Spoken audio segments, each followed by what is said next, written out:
ჩვენ ცხოვრობთ საზოგადოებაში, რომელიც სირცხვილით ახდენს საკუთარი თავის мотивაციას. ჩვენ ვაკნინებთ და ვასირცხვილებთ საკუთარ თავს და სხვების მიმართაც იგივე შავდივართ.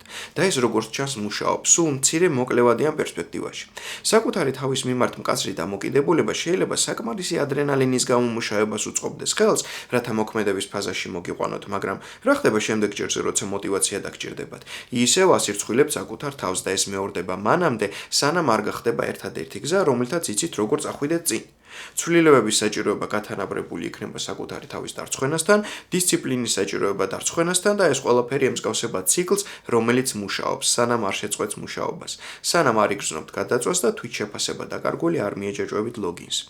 რადგან როდესაც სირცხვილი თქვენი მთავარი мотиваტორია, ეს თქვენი თვით შეფასების, თავდაჯერებულობისა და ფსიქიკური ჯანმრთელობის ფასად ხდება.